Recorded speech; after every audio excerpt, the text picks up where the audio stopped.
Cindy Patricia. Cindy Deandra Kesha Putri. Hadir, Bu. Devita Nur Fauzia. Dia Ayu Sumekar. Ari. Hadir, Bu. Rais Andika Nugroho. Reviar. Hadir, Bu. Rena Nur Hasanah. Hadir, Bu.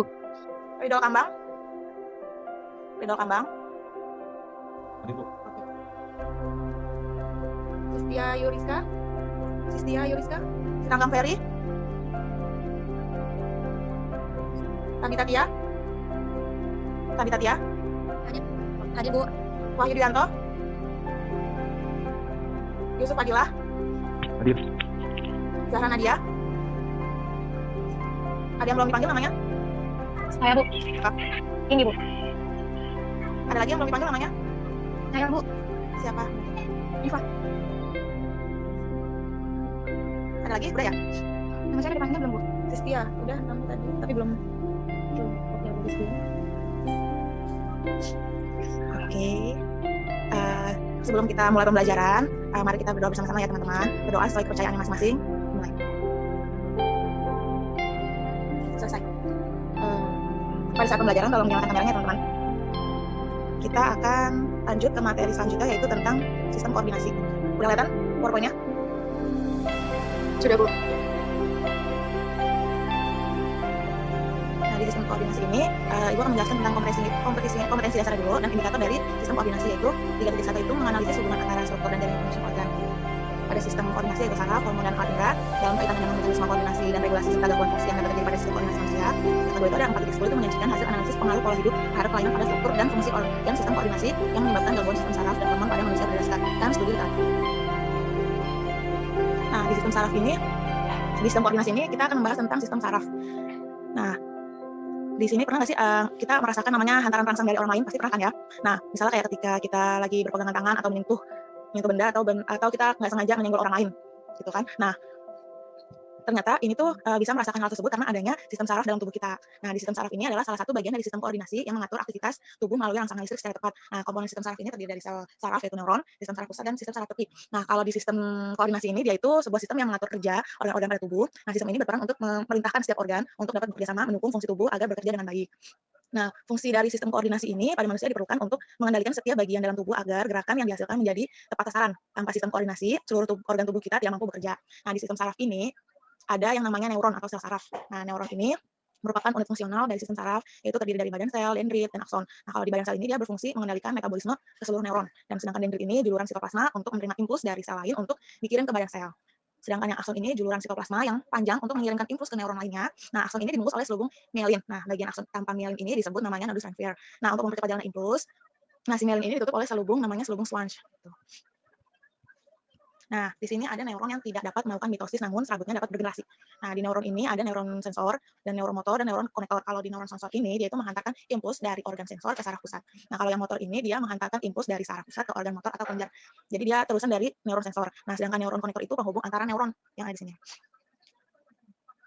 Nah, kalau neuron berdasarkan juluran sitoplasma, ada neuron bipolar, neuron unipolar, dan neuron di sistem saraf ini terdapat namanya di sistem saraf ini terbagi lagi atas saraf pusat dan saraf tepi. Nah, di saraf pusat ini dibagi lagi atas otak dan sumber tulang. Nah, di saraf tepi dibagi oleh 12 pasang serabut saraf otak, terus ada 31 pasang serabut saraf tulang belakang, terus ada namanya saraf otonom. Nah, di saraf otonom ini dibagi lagi atas saraf simpatik dan saraf parastatik.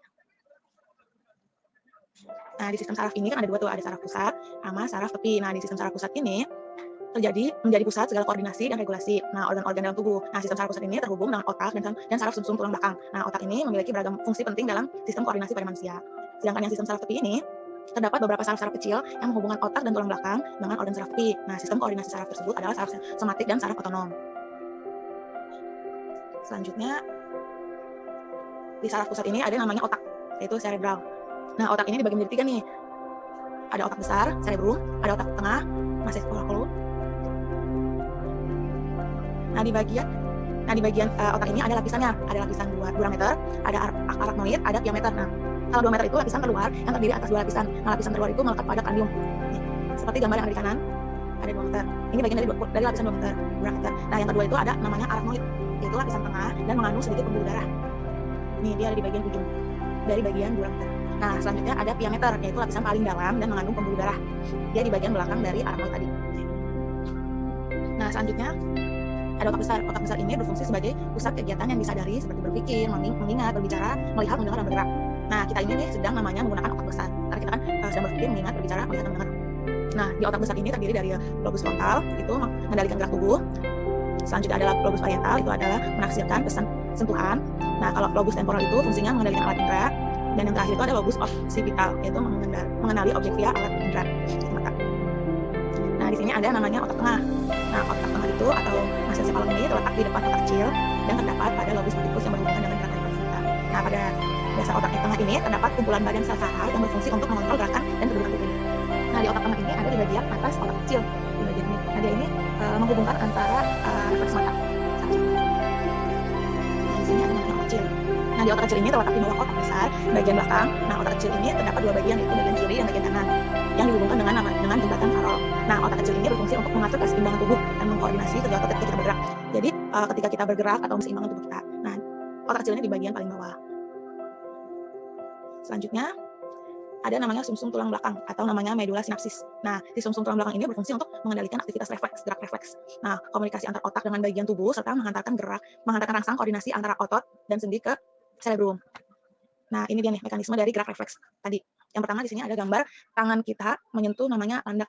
Kan jadi landak itu tajam ya. Jadi kalau kita sentuh itu kayak seperti tertusuk. Nah, jadi si sel reseptor di kulit ini menerima rangsangan berupa tusukan, yaitu stimulus dari si landak ini. Kemudian si stimulus ini yang terdeteksi diterima oleh saraf sensorik sebagai sinyal listrik. Kemudian sinyal tersebut nanti diteruskan ke sistem saraf pusat, yaitu otak dan sumsum tulang belakang, oleh si saraf sensorik ini.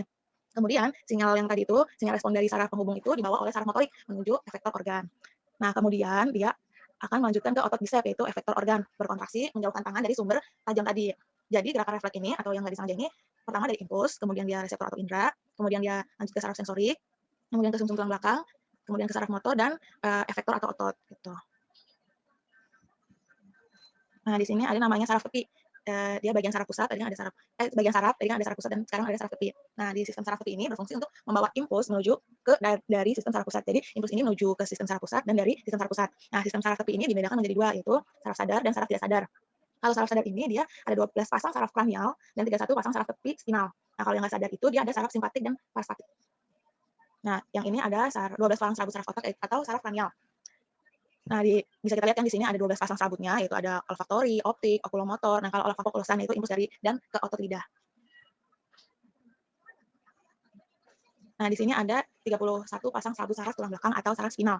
Nah, saraf spinal ini ada 31 pasang yang muncul dari segmen-segmen medula spinal dan diberi nama sesuai dengan tulang rusuk belakang. Nah, berdasarkan arah impulsnya ini, dia itu dibagi lagi menjadi divisi aferen dan divisi eferen. Kalau aferen itu membawa informasi dari reseptor ke sistem saraf. Nah, di divisi eferen ini, sistem saraf somatik itu neuron motor pada otot rangka, dan sistem saraf otonom yaitu neuron motor pada sistem polos. Nah, di sini ada saraf leher itu 8 pasang, saraf punggung ada 12 pasang, saraf pinggang ada 5 pasang, saraf pinggul atau sakral ada 4 pasang, dan saraf ekor ada 1 pasang, dan totalnya ada 31 pasang serabut saraf tulang belakang atau spinal. Nah, yang terakhir ada namanya saraf otonom. Nah, sistem saraf otonom ini disusun oleh serabut saraf yang berasal dari otak maupun dari sumsum tulang belakang dan menuju organ yang bersangkutan. Nah, sistem saraf otonom ini bagian dari sistem saraf perifera yang bagian besar bertindak independen dari kontrol sadar dan terdiri dari saraf di jantung, otot polos, dan eksokrin dan kelenjar endokrin. Nah, ini ada namanya yang di sistem saraf otonom ini ada saraf simpatik dan saraf parastatik. Nah, kalau saraf simpatik itu dia fungsinya untuk melakukan eksitasi pada keadaan darurat atau emergensi. Nah, akibat dari saraf simpatik ini, denyut jantung dan kontraktilitasnya nafas menjadi cepat dan dalam. Kemudian tangan menjadi dingin dan berkeringat, jadi tubuh menjadi tahan terhadap stres gitu. Nah, di sistem saraf simpatik ini kayak dia itu mempercepat denyut jantung, memperlebar pembuluh darah, memperlebar bronkus, mempertinggi tekanan dan sekresi ludah, menurunkan sekresi adrenalin. Nah, cukup sekian materi kita. Ada yang ditanyakan? Ada yang ingin ditanyakan? Karena nggak ada yang nanya, jadi saya yang nanya ya. Tadi kan kita udah ngebahas tentang sistem koordinasi bagian dari sistem saraf. Nah, sistem sarafnya. Nah, di sistem sarafnya itu terbagi dua kan tuh, apa aja sih? Ada yang bisa jawab? Coba Kak Gita Tia bisa bantu jawab. Sistem saraf itu tadi ada apa aja? Kak Gita Tia? Atau ada yang lain yang mau bantu jawab? Fatihah bisa bantu?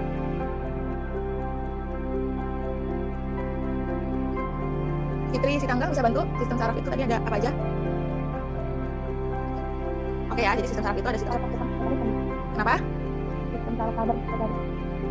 Yang lain coba bisa bantu jawab? saraf pusat sama saraf tepi. Oke, telah dan terima kasih. Terima kasih juga Fitri Sitanggang sudah menjawab. Nah, jadi di sistem saraf ini ada saraf pusat dan saraf tepi. Nah, kalau di sistem saraf pusat itu kan dibagi lagi tuh, ada yang tahu nggak apa aja? Ada otak sama sumbu. Oke, Cahya Runisa, ada otak dan susun tulang belakang ya. Nah, di bagian otak, apa aja sih ada di bagian otak itu, bagian-bagiannya? Otak besar dan otak kecil. Kemudian, satu lagi. Otak Terima kasih Elsa, Bella, dan Cahya Runisa sudah menjawab. Kemudian, tadi otak kecil itu fungsinya untuk apa sih? Keseimbangan Bu. Iya, keseimbangan ya, sama koordinasi. Nah, tadi kan ada yang namanya gerak refleks tuh. Itu dia tuh dari mana sih? Fungsi dari apa sih itu gerak refleks itu? Apakah sumsum tulang belakang? sumsum tulang belakang Bu. Iya, sumsum tulang belakang. Saya bisa. Kemudian tadi, nah tadi kan juga membahas tentang saraf tepi nih. Nah, apa aja sih tadi yang ada di saraf tepi itu? Kan ada dua tuh. Yang dijawab? Saraf sadar dan saraf tidak sadar. Iya, baik, Layla dan Bella, terima kasih. Nah, di saraf sadar itu tadi ada namanya saraf kranial dan saraf tepi spinal kan ya. Nah, yang ada 31 pasang itu apa sih? Kranial kah atau spinal kah? Saraf tepi spinal Bu. Oke. Spinal Bu. Iya, Layla dan Elsa. Oke, terima kasih sudah bisa menjawab dari pertanyaan Ibu. Nah, jadi kesimpulan dari pembelajaran kita hari ini yaitu di sistem koordinasi ini ada namanya sistem saraf. Nah, di sistem saraf ini terbagi lagi nih jadi saraf pusat, saraf tepi. Nah, di saraf pusat itu dibagi atas otak dan sumsum tulang belakang. Sedangkan di saraf tepi ini ada 12 pasang serabut saraf otak dan 31 pasang serabut saraf tulang belakang dan saraf otonom. Nah, di saraf otonom ini ada namanya saraf simpatik dan parasimpatik. Gitu ya, teman-teman. Ada yang ditanyakan? Oke, karena tidak ada yang bertanya lagi, kita absen untuk terakhir kalinya ya. Baik, kurang lebihnya mohon maaf. Wabillahi taufiq wal hidayah. Wassalamualaikum warahmatullahi wabarakatuh. Waalaikumsalam. Terima kasih Bu. Terima kasih Bu. Assalamualaikum, saya Liria. Iya Bu.